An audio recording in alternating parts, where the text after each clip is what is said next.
Hello, and welcome to this We Did It Health event.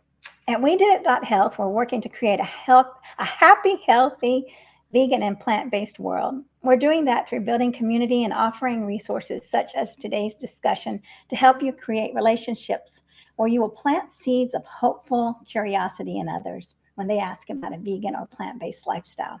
So be sure to subscribe to our YouTube channel. And we also invite you to join our Facebook community so that you can connect with others and find support and encouragement with like-minded members. My name is Mariquita Solis, and I'm very excited to welcome plant-powered bodybuilder Geoff Palmer to today's program. Welcome, Geoff. Thank you for having me. It's good to be here. Well, we got a lot of questions for you, and I know that we got a lot of excitement. People have been waiting for this conversation. So if you're watching, please make sure you give StreamYard permission to use your name, and we want to hear your comments and questions. Geoff is a wealth of information. You're always learning, Geoff, and you're always studying about health. And the fact that you've been vegan for so long and plant-based for so long is inspiring. So tell us, how long have you been whole food, plant-based, vegan, or what do you call it? Yeah, I'm vegan for the animals first and foremost. I want to support the life.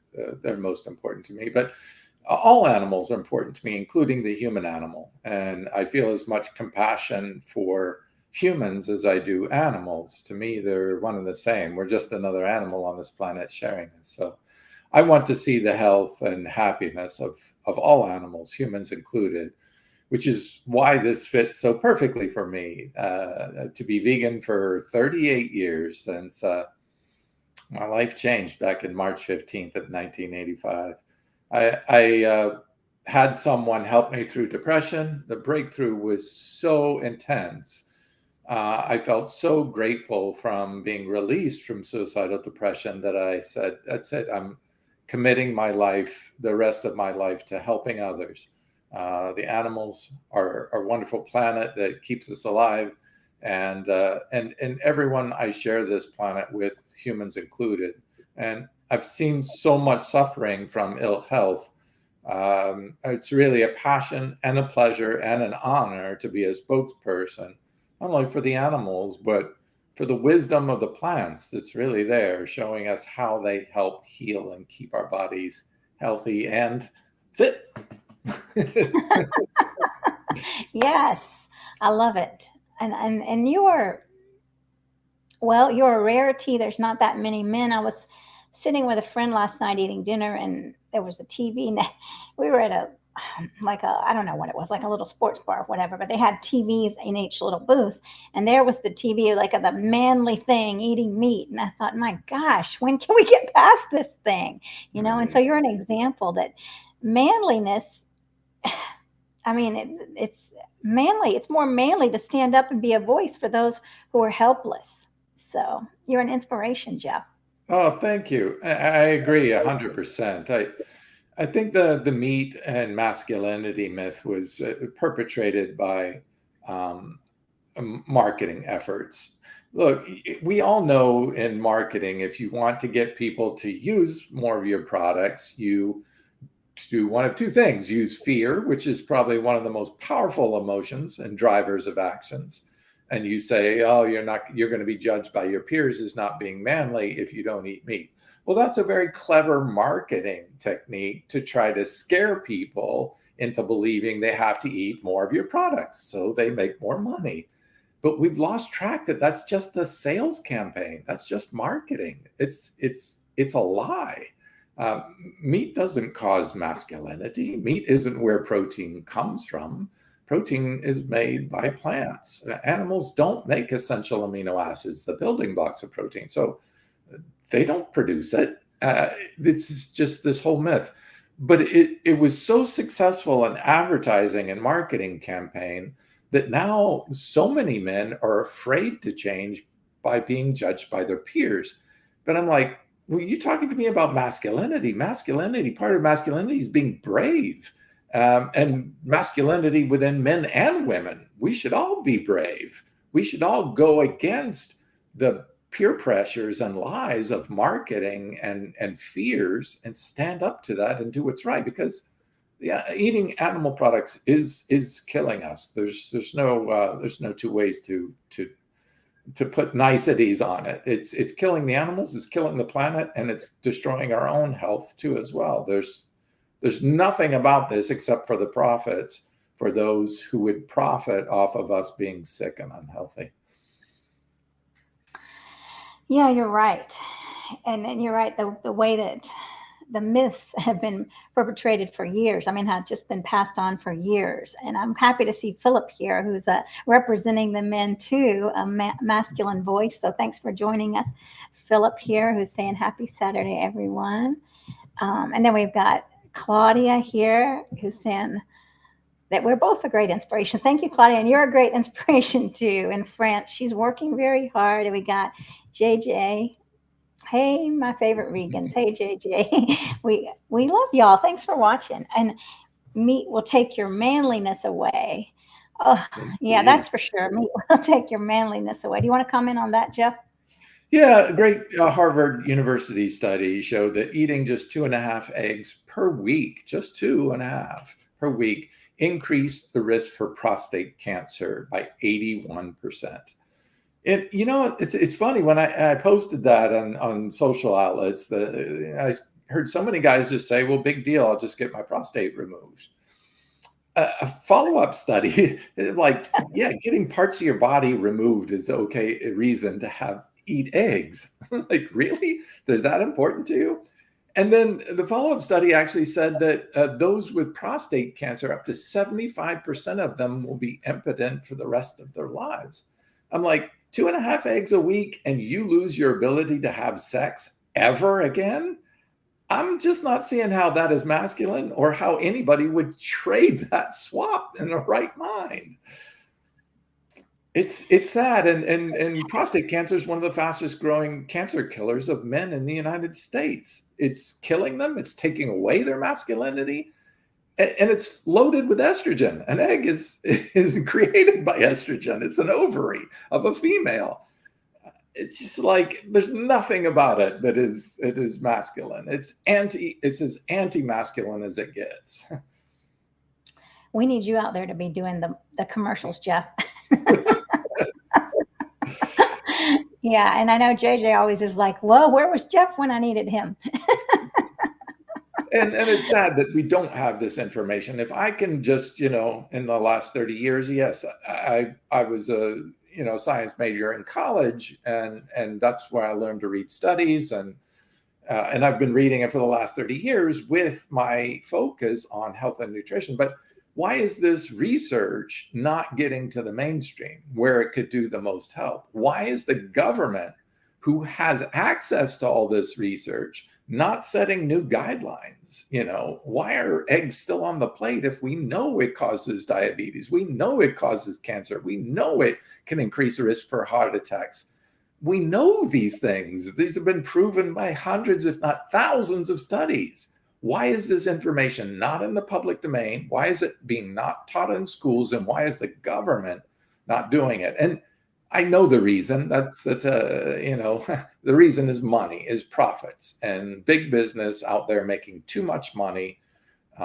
They make more money on them selling the products that they've always sold and not telling the truth. They've even done things to try to suppress the truth or distort the truth by funding studies that are set up to intentionally give a false outcome and then say, see, eggs didn't do anything. Well, yeah, but compared to what? They compared it to people eating butter. Well, of course not, because the saturated fat content's the same. But you see how you can devise a study to tell a different story? Oh, the result was it was no difference. No difference from those eating red meat and tons of butter. Yeah, great. But what about those eating a plant-based diet? Well, that's when they see the exaggerated difference in the real results. But that's industry-funded studies. So they're even taking the science now and trying to distort it, all in the name of profits. Sad. Yeah, it's very sad. And then it's hard to be credible. I mean, they're like, no, people don't want to believe me. Who am I, right? I mean, when the news is saying something else, And why would they believe me? I'm just somebody that's a tree hugger, or something, right? So it's frustrating. And here's what Claudia is saying: people are brainwashed. They're like sleeping. They prefer to die filled with carcasses and bones than change their lifestyle. It's sad. We're very in these patterns against our own health. It's very, very sad. And I love that study that you talk about the animals that don't get the plaque build up. Can you talk? Do you know what I'm talking about? Except for Yes. that one. Tell us Yeah. about that. So, a really nice study that looked at. Okay, so a Russian researcher discovered in 1908 that cholesterol causes atherosclerosis in human beings. So we've known this for 120 years. We've known that animal cholesterol. Look, there's almost no cholesterol in the plant kingdom, period. It's only trace amounts and not enough to do anything. So 100%, nearly 100% of the cholesterol that we get comes from consuming animal products, whether it's eggs, dairy, whatever.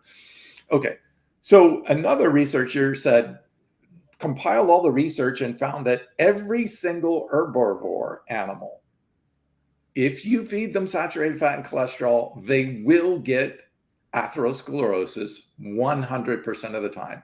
Every single herbivore animal. But if you feed fat and cholesterol to a true omnivore or a carnivore, they will never get atherosclerosis. Atherosclerosis is the hardening of the arteries, the plaquing in the arteries that leads to heart attack, stroke, high blood pressure, all the major killers of people in the United States. Atherosclerosis is actually the number one cause of death or premature death in the United States as well as globally. So it was interesting that you can feed cholesterol to a carnivore and they will never, ever get atherosclerosis, but you feed it to a human and we do. Now, if only herbivores get atherosclerosis and carnivores and omnivores can't get atherosclerosis when you feed them cholesterol, and it's the number one killer of humans, which of these two groups do we fit into? Omnivores and carnivores who don't ever get atherosclerosis, or it's the number one killer of humans and 100%. So they did a follow-up study. They said, well, if that's true, and humans really are herbivores, because we do. So carnivores actually produce in their thyroid gland, they actually produce something that blocks that from happening. Herbivores don't produce that enzyme, neither do humans. Hence, we're herbivores. So they said, well, if that's true, then 100% of humans will also get atherosclerosis. So they took 3,000 autopsies, and they looked at autopsies because it's people already dead, and they could get this from even early age, 15-year-olds, instead of opening up their arteries and their brain and their hearts, which would not be a good idea while you're still living.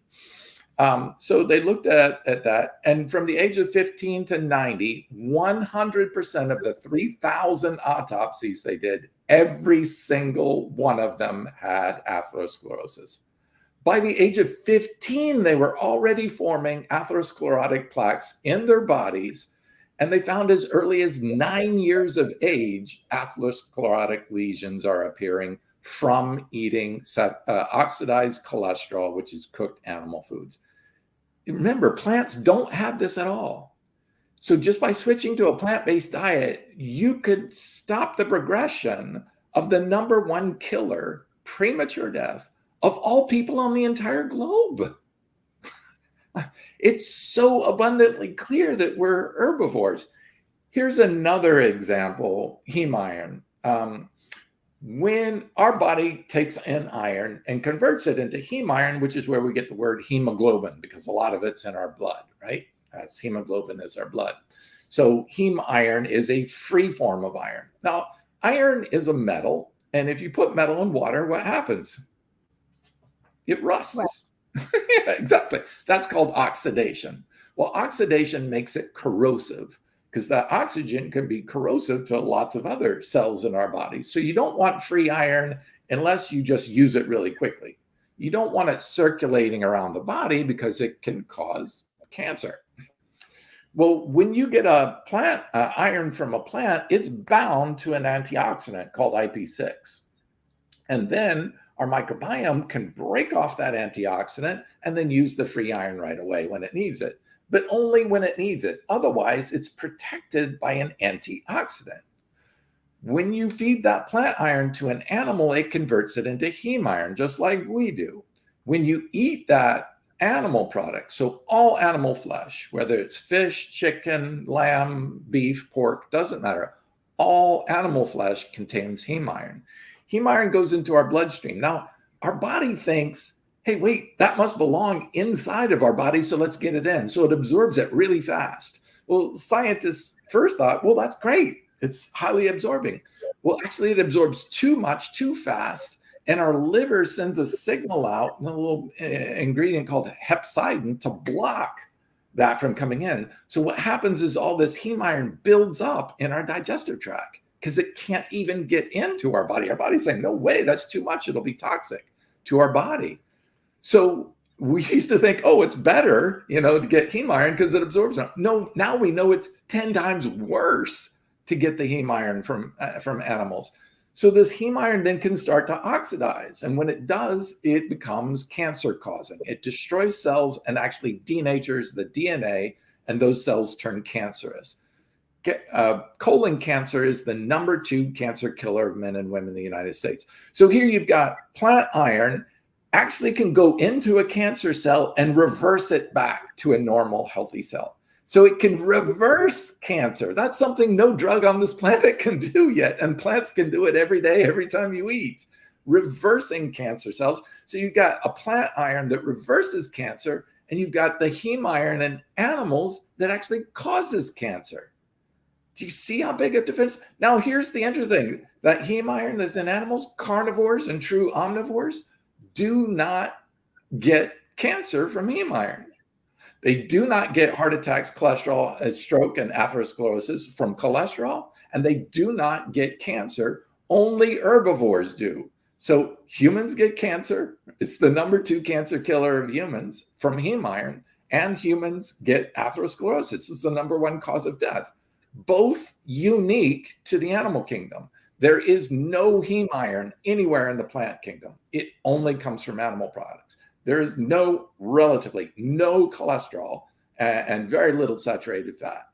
So it's really clear the plants protect us from disease, and the animal products cause disease in only herbivores. Omnivores and carnivores do not get these diseases by these foods because it's what they're supposed to eat. We're not. We're herbivores. And just like all herbivores, when we eat the animal products, it causes disease states. Now, when I say this to people, they're like, well, my grandmother lived to 90 years old and she never had cancer. I said, no, you don't know that she didn't have cancer. She didn't die from cancer. You don't know that she didn't die from cancer or heart attack or atherosclerosis or all the other things because they're called quiet diseases. A lot of them, you can feel normal and fit and healthy and sleep well and live well. As a heart attack, you're dead that day. Okay, that heart attack took 20 to 30 years to build up that cholesterol plaquing. And all that time, you were on the process of dying. You just didn't know it.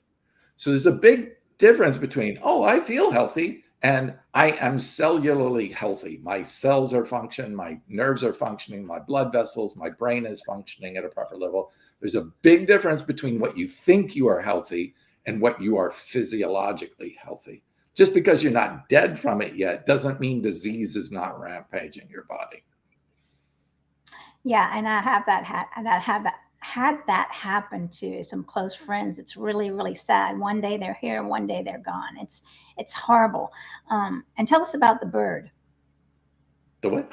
The bird, the little bird, the little bird that was eating plastic, and then the plastic was breaking. Yes.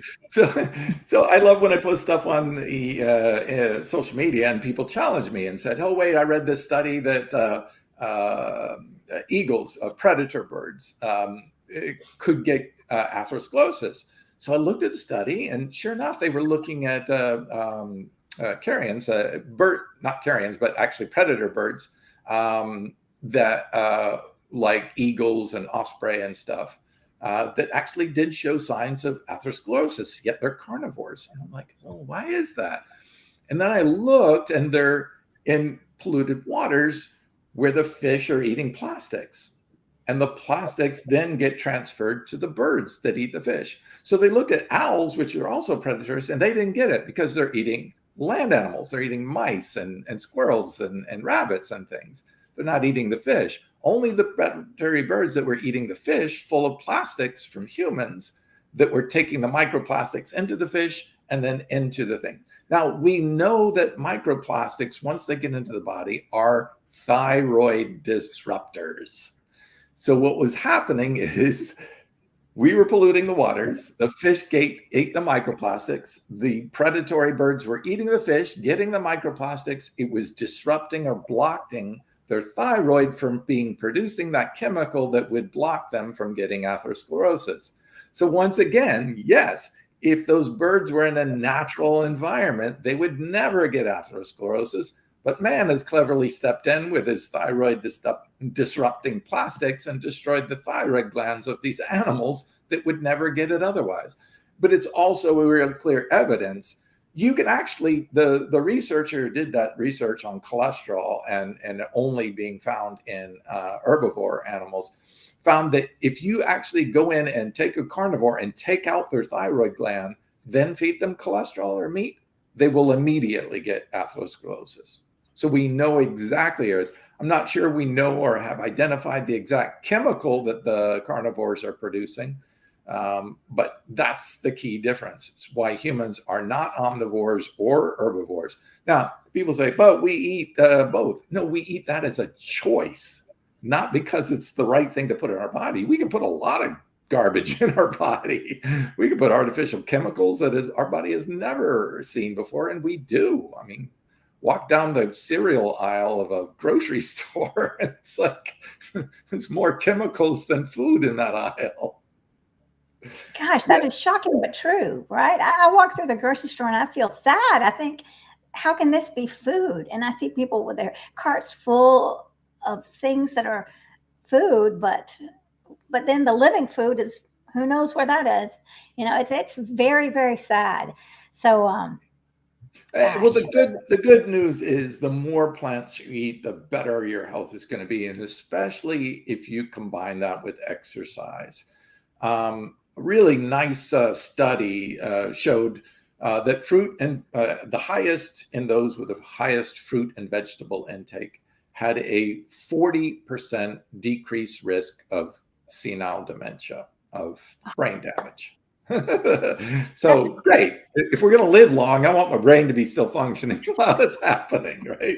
So, but if you added exercise to that, those with the highest exercise and fruit and vegetable intake, 63% less risk for dementia as we age. Now, 63%, that's a huge number. In many of those research studies, 20, 30%, everybody gets excited, but 63%? Wow. And exercise will help you lose fat faster. It will help you lose, especially resistance exercise. It will help you lose. And I'm talking about calorie for calorie. If you want to pull up that picture, we can see that image there. Let's see if we've got it on screen. Is it showing? No. No. You see it? But I see your screen. I see a black screen. Yeah, I see a black screen too. Let me see if there we go. There we go. Okay.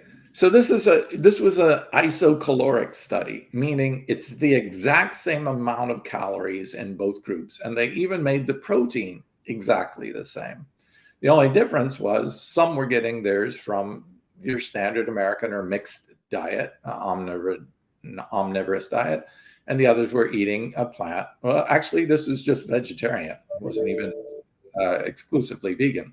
But just in this vegetarian diet, you saw they had greater weight loss.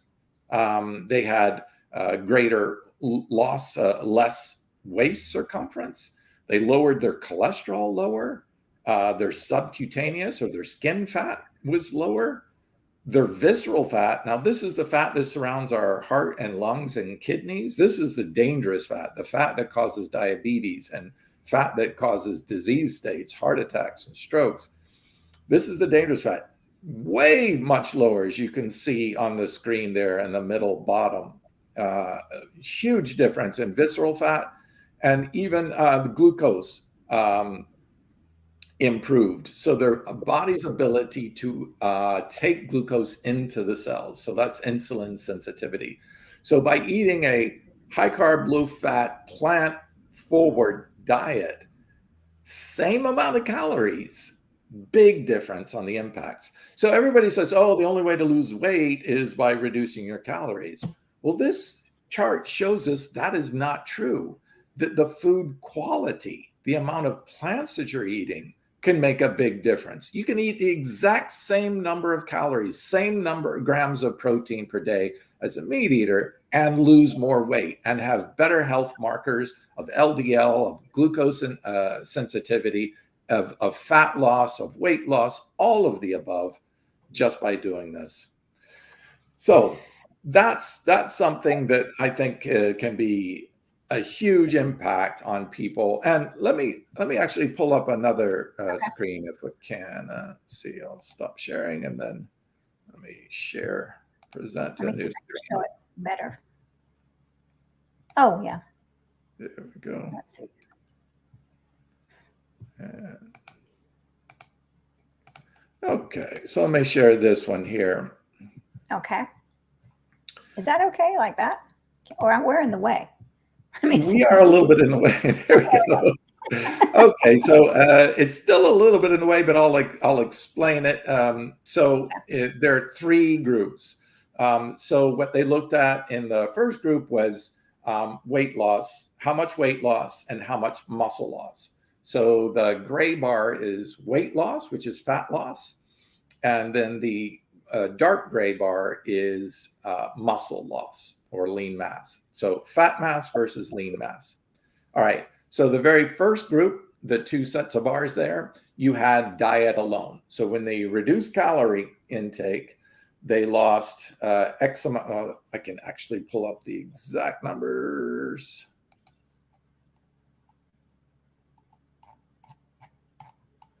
Okay. In the first group, diet alone, they lost 4.8 kilograms or about 10.9%. Well, that's actually pretty good.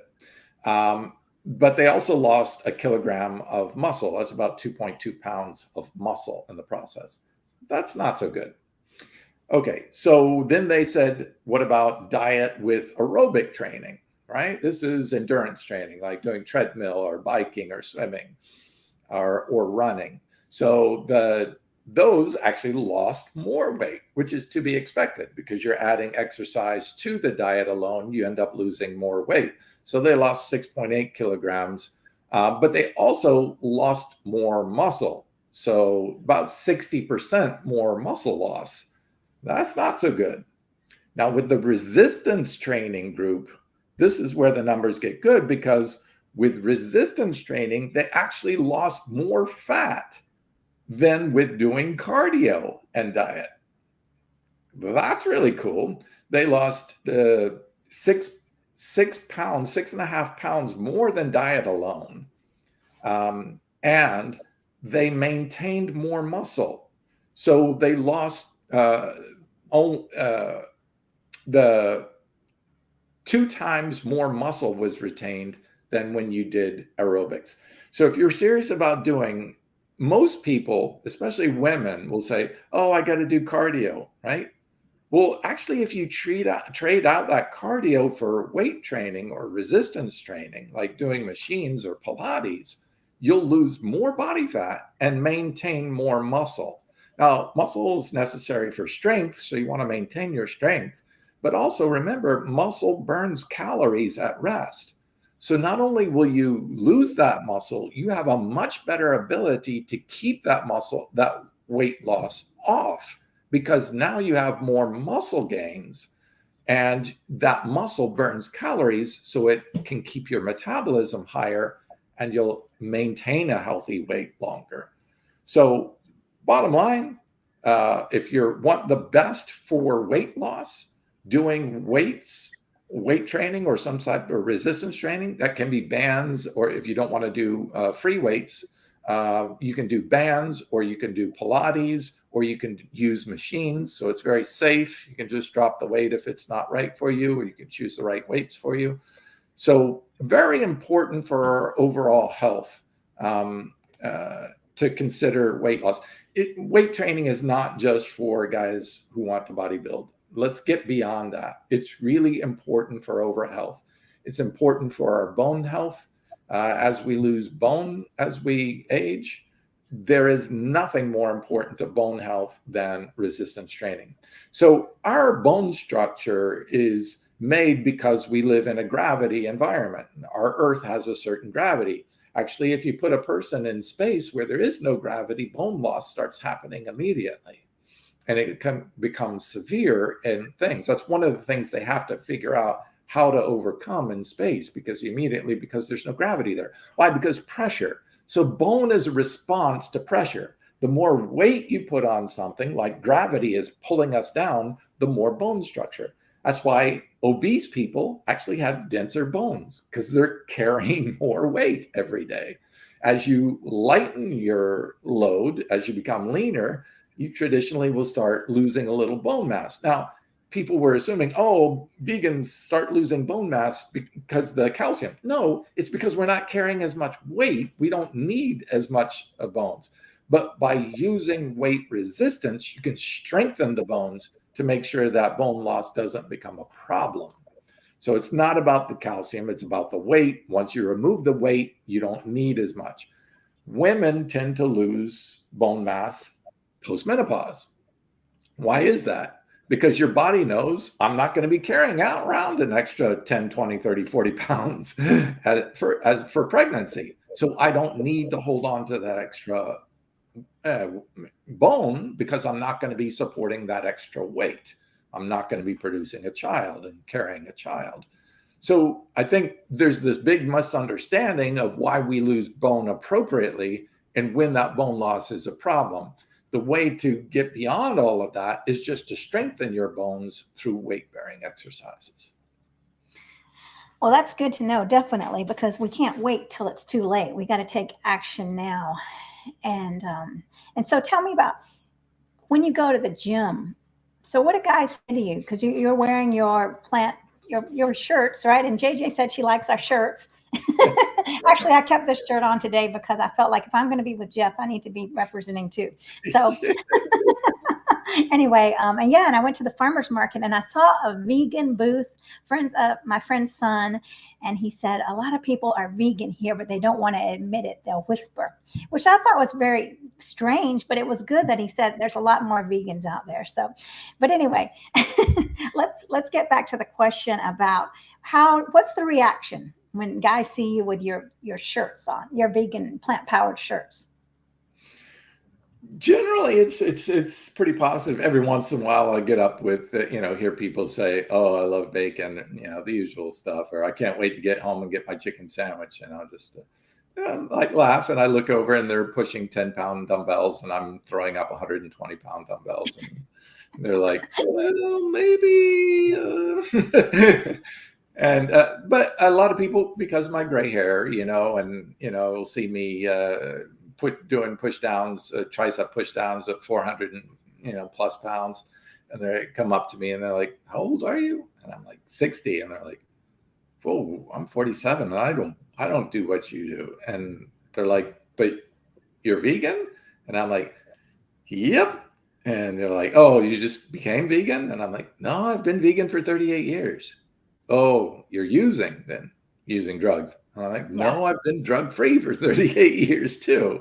I swore off all those. I quit smoking, I quit drinking, I quit doing drugs in 1985, and I just don't want them in my life anymore. They're just not part of my life because I like being healthy. I enjoy feeling good. I love being strong, feeling strong. And here I am at 60, 38 years, 100% natural. I don't take any drugs, no medical prescriptions or drugs of any kind. I just think the plants will do the healing, and they have. And, you know, my blood work always comes in fine. My nutrition's always great. You know, my blood pressure, they always say, oh, you're a runner. And I'm like, no, I don't even run. It's the plants and resistance training can do so much good for you. And that's why I encourage people to do it. And it's why I produce my product line to help people get results in the gym quicker. Because I was working for 24 Hour Fitness, in charge of all their supplements there. And they did a study asking why people stopped going to the gym. Number one reason by far was, I'm not getting results fast enough. You know, people want that instant fix. and I can understand that. That's why so many of the younger kids are turning to drugs, because they're working out in the gym and they're just not seeing the results that they see the guys in magazines with using steroids, and they're like, well, I want to gain some muscle faster. And unfortunately, we've had like almost a dozen major bodybuilders die of a heart attack under the age of 50. A slew have happened recently. And it just breaks my heart when I see kids doing the drug route for muscle. I'm like, you don't need to do that. That's why I'm trying to be an example, why I produced the world's first all-natural, drug-free vegan bodybuilding championship in the world. Because I want to show that there's lots of people out there that are achieving incredible physiques, but doing it in a healthy way, without any drug use, without eating any animal products. All of the athletes on stage test free of drugs and are been vegan for over a year. That's such a powerful example when you see all those amazing bodies on stage and those people with their commitment to a healthy way and being an example for other people. If you are out there doing drugs, what kind of example are you setting for the rest of the people, the young kids who are coming up behind you? Is that the example you want to set for them to go down to a path that may lead to the end of their life short? I mean, let's change that myth. Let's change that version of what masculinity is and show them that, hey, you can do this even into your 60s. You can have strong, healthy bodies without the drugs and without consuming any animal products whatsoever. Right. Yeah. And the bodybuilding championship, that's amazing. And that was a few months ago. Do you have photos from that? Yeah, I've got the World Vegan Bodybuilding Championship there. That's How one amazing. of the medals we gave out. Yeah. Oops, yeah. So what about the next year? What if you missed it this year? Can we go next year? Yes, we're working on that. We don't have we're working on some tentative locations right now. We want it to be a nice show, a bigger show. So we're excited with our new partners for the 2024 World Vegan Bodybuilding Championship. We're really excited. And we're hoping that in 2025, we're going to have 2 of them and possibly more, one on each coast, so that those living on the East Coast as well as the West Coast can get involved with the show, and possibly even taking it to Japan and the East. So we're excited about all of that. Great. So we don't have any excuse now not to get in shape and get ready, so we can get some medals also. That's inspiring. And if you don't do it for anybody else, do it for you and for the people who care about you. I've lost both brothers, my mother and my father, all before they reached 60. And I'm 60 now. And I look at my wife and I want to be here for her. I want to be in full capacity, not frail and senile dementia or Alzheimer's disease, not heart attacks, not stroke, not diabetes. I don't want to burden her with my ill health. So, I think about, hey, if you can't do this for you, do it at least for the people you love. Take care of yourself. You can make a difference, and you can turn many of these disease states around. Diabetes is reversible. Atherosclerosis is reversible. Dr. Dean Ornish wrote an amazing book on reversing heart disease. So it's never too late to make the change. And be here for your wife, your kids, your husband, your children, your family members, the people who care about you. If you feel like you're doing good in this world, that's the only way you can keep doing good, is by taking care of this body while you have it. Yeah. Right. And what if somebody's watching that's very overweight and they can barely get up? I mean, what would you recommend? How would they start out? Because it's so hard, I think, if we're really caught in this mindset of, oh, I can barely get up. I mean, what would you recommend to them? Yeah, start with diet first. If they're in that far along, and then start really small, even just doing mild calisthenics, just doing basic sitting in a chair and standing up, sitting in a chair and standing up, getting a home bike or a home treadmill and just walking. They've shown that just walking 15 to 20 minutes a day can have a big impact, not only on your immediate health, but your microbiome. So as you improve your microbiome, you're going to get better nutrition out of it. You're going to actually change the way your appetite works. Find foods that you really enjoy that are health promoting and make those the go-to food. Like for me, I love blueberries. So every time I get a sweet craving, I just go grab some blueberries. Blueberries are low glycemic. They're one of the highest in antioxidants. They're rich in polyphenols that help for weight loss. They got prebiotic fibers in it, pectin, loaded with pectin. So they feed our probiotics, improve our gut health. And many studies have shown the positive benefits for brain protection, neuroprotection, and going against also. So here's something that has exercise benefits, weight loss benefits, brain health, heart health, every part of health, and yet I love the taste of them. So they're my go-to when I get a sweet tooth. Instead of having the junk foods in your cabinet that you'll go to, buy some of the favorite foods that you like, strawberries or blueberries or things that are really health promoting. If you want crunchy, do celery, do carrot sticks, get those little baby carrot sticks and a good dip that you like that's not too high in saturated fat, and have it be your fun. If you need the crunch, do that. If you need salty, celery has natural sodium in it, and it'll give you that salt fix if you're really feeling salty. But look for healthier versions of the same things that you would normally crave. If it's sweet, if it's salty, if it's fat, do avocado, do an avocado toast. That'll cure your fat cure, because it is fat, but it's good fats, monounsaturated fats and healthy fats that your body can eat. Plus, it's loaded with polyphenols that help the body actually process those fats better. Animal foods don't have polyphenols in them. The polyphenols help our body metabolize the fats. So even when you got saturated fats in animal products versus plant products, the plant products have the polyphenols and the animal products don't. So saturated fat is not the same in both animal and plants. Same with monounsaturated fats. Great study.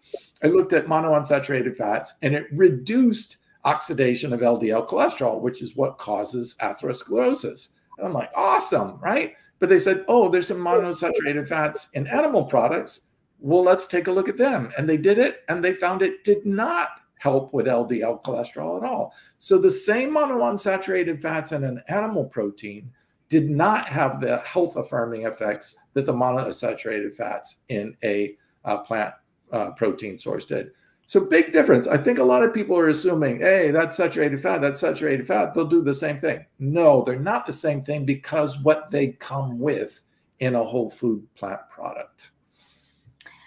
Well, that's very good to know. I actually got some questions here from Claudia. Let me show this. What about the intake of plant fats? For example, putting on bread. And then she also asked about margarine here. What would you say about that, Geoff? Margarine's pretty processed. So if you want something that has that fatty feel, avocado toast, just spreading a little avocado, or an olive pate. Olive's got a good amount of fats in it. But the thing with oils like margarine, okay, so when you isolate an oil, it can oxidize. Remember, lipid oxidation, cholesterol is a lipid. So are fats. Fats are lipids. Lipids basically another name for fats. But when you allow these to be exposed to oxygen, the oxygen molecules will attach to them and start degrading them. Oxygen are free radicals.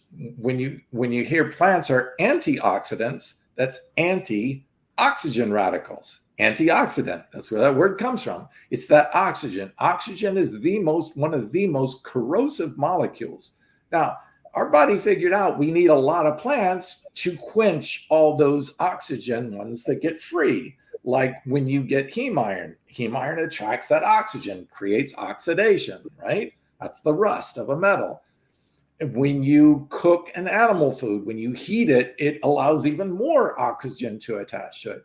It's funny that a study that when you have oxidative LDL cholesterol in animal products, that's the real nasty molecule that's clogging up our arteries and our brains and even our genitalia, is that when it oxidizes, it becomes fluffy and sticky and becomes then gummy and gums up our arteries. That's an oversimplification, but that's basically it. So you don't want that oxidation. Well, they looked at that and says, well, what if you take like cooked chicken that you buy at the store and you put it in the fridge? Now you've solidified that oxidation on the thing. When you reheat it, that oxidation super speeds. So twice heated meat has up to 10 times the oxidative cholesterol in it. And that's what we're doing. We're buying pre-cooked foods, we're putting it in our fridge and then cooking it, heat and serving it, and really magnifying the amount of oxidative stress in there.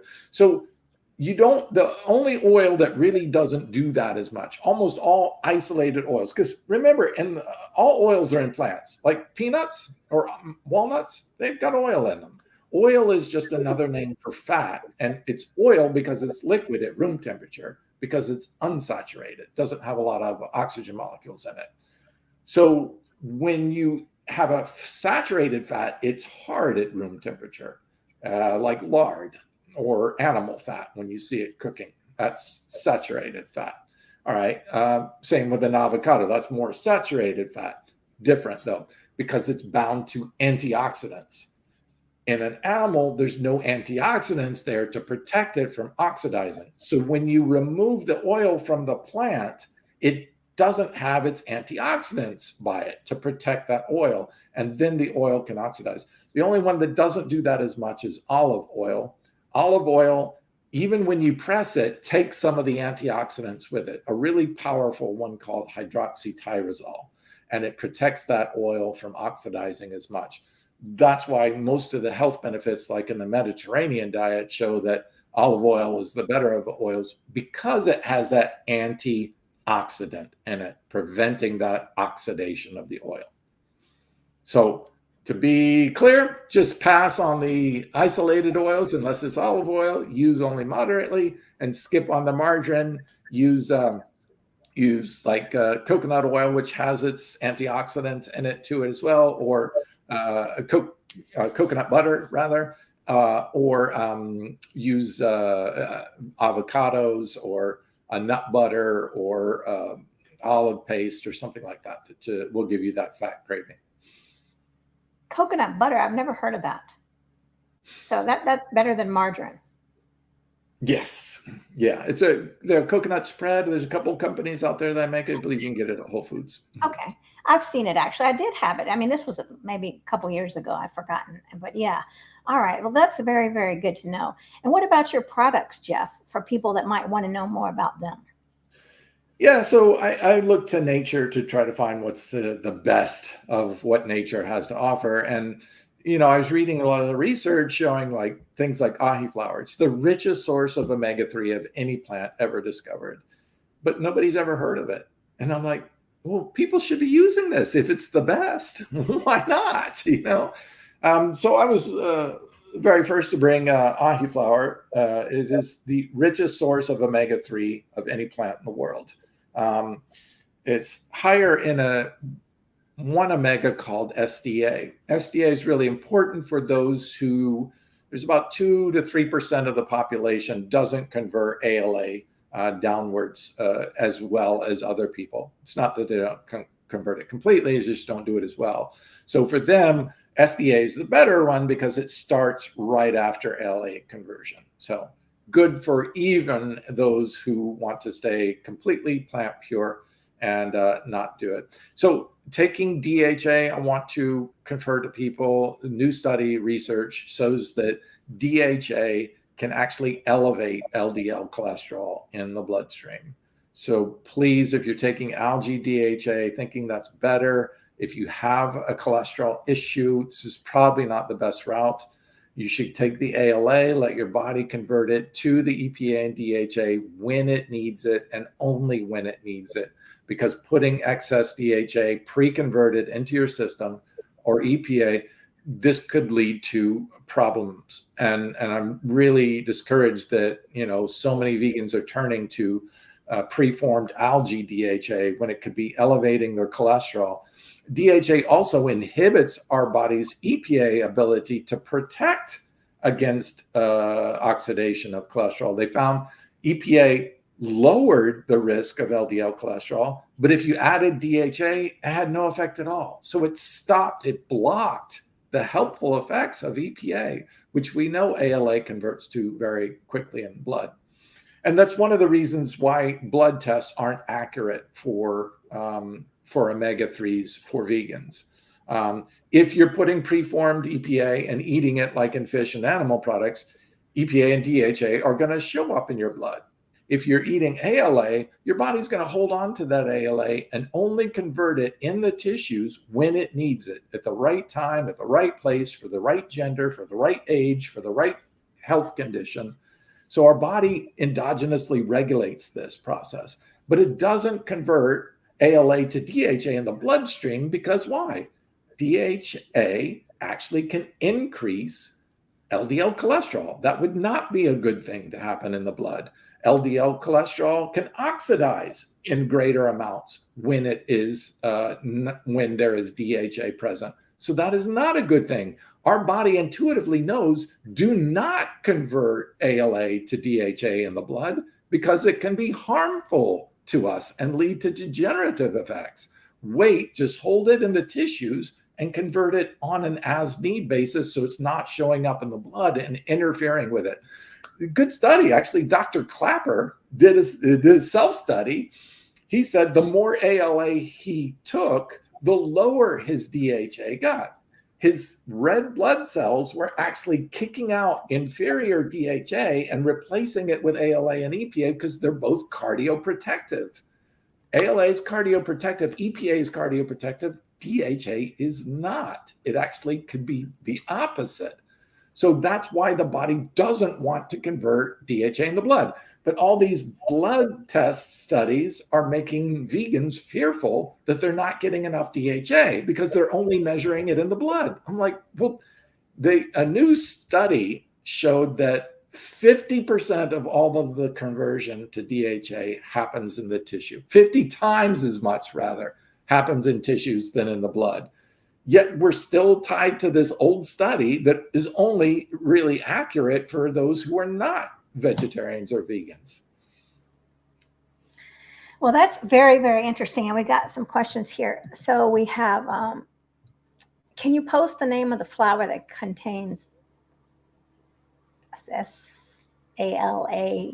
That contains ALA, so I can look it up. It's called, the name of the, you're probably not going to look it up this way, but the name of the plant is Buglarius or something like that. It's a funny, funky name. It goes by its trade name, ahi flour. This is the flour right there. And the flour produces a seed, and the seed is the oil. So the flour doesn't produce the oil. The plant is called ahi flour. That's its trade name. And then the seed is actually what, but it was originally called stone seed because the seed was hard as a stone. And because of that, nothing really ate it. Animals didn't eat it or anything like that. So because no one could break it apart. But now we have machine equipment that can actually break it apart and yield the highest amount of essential omegas of any plant ever discovered. It has higher amounts of SDA than any plant. It's higher than flax, chia, hemp, all of them. Richer source, has GLA for women, antioxidant, anti-inflammatory. It's the highest in SDA and GLA combined. It's just an extraordinary plant. It won the Nexty Award for the best supplement of the year. You can see it right here. The Nexty Award as for the best supplement of the year out of all supplements in the United States.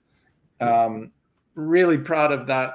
Amazing. I was proud to be the very first person to bring it to market, and excited for the research that really backs up how.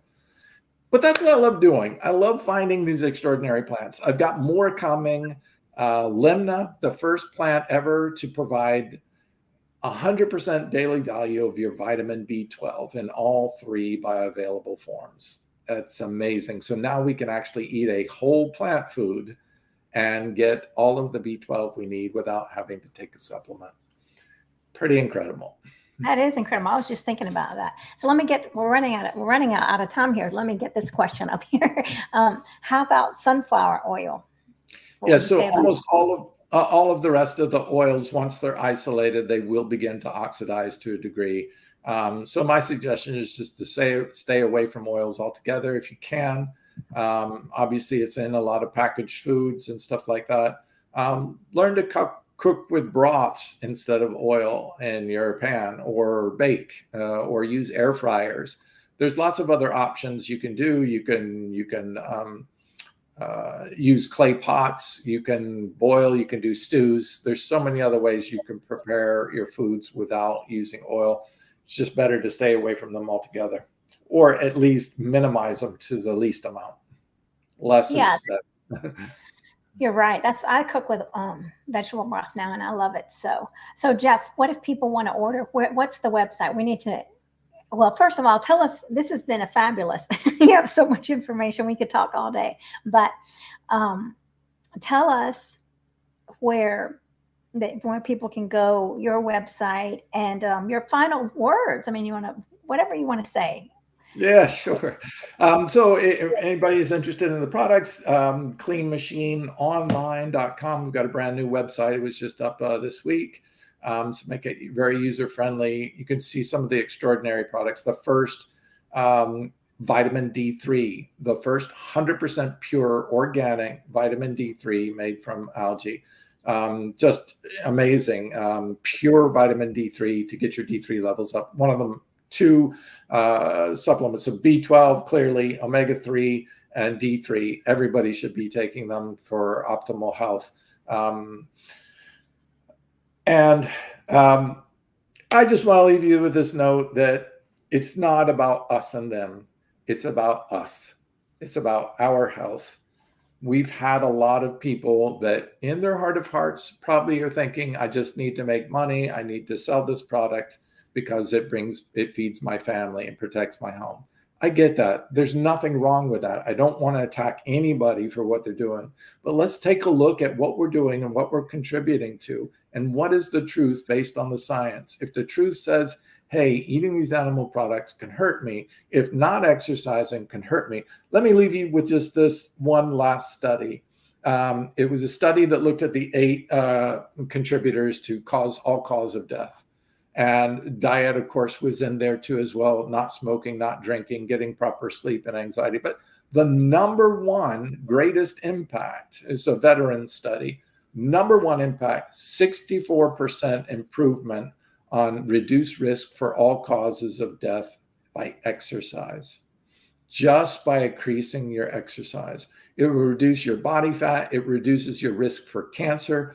Your body produces myokines after you do that. Those myokines protect against cancer formation.